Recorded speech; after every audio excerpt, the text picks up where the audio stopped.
Understanding nail sizes and basic types.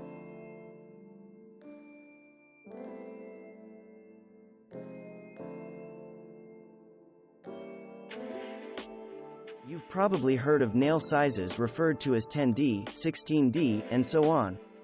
The number and D suffix are called the penny system.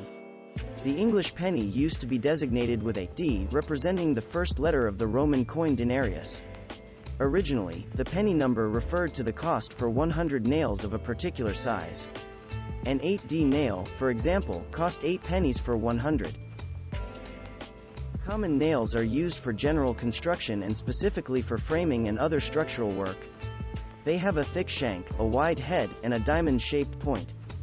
They are most commonly used with 2x dimensional lumber. Their thickness makes them strong but also more likely to split wood than when compared to thinner nails. Some carpenters actually dull the nail tip to prevent splitting the wood, though to do so means the tip will tear the wood fibers, thereby slightly reducing the holding power.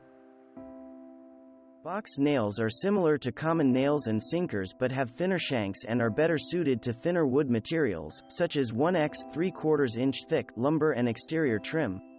Box nails should not be used for structural projects because they don't have the strength and the holding power of common nails. The thinner shank of a box nail is less likely to split thinner materials.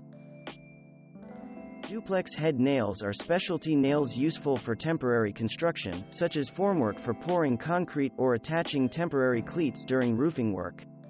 You drive the nail until the lower head is flush with the wood.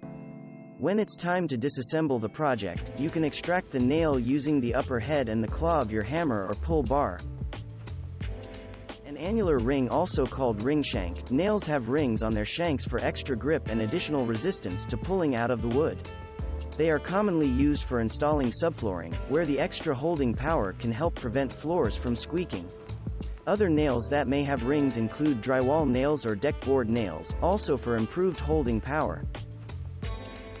Masonry and concrete nails use hardened steel, often with longitudinal grooves along the length of the nail's shaft to help them penetrate very hard materials by spiraling as they are driven. These nails are thick and very strong. They are designed to be fastened into concrete block, and mortar joints. Casing and finishing nails are similar, differing primarily in the shapes of their heads. A finishing nail has a small, slightly rounded head that is just slightly bigger than the nail shank. The head is designed to accept the pointed tip of a nail set, making it easier to countersunk the nail without slipping and gouging the wood. Brad nails, or brads, are used in light finish woodworking and are essentially very small finishing nails. Because of the small shank diameter and the small head, these nails greatly reduce the possibility of splitting when used in hardwood. Brads are ideal for general joinery and are usually countersunk below the surface of the wood using a nail set. The holes are then filled with putty for a finished appearance. Roofing nails, sometimes called clout nails, have a short shank and a wide, flat, thin head.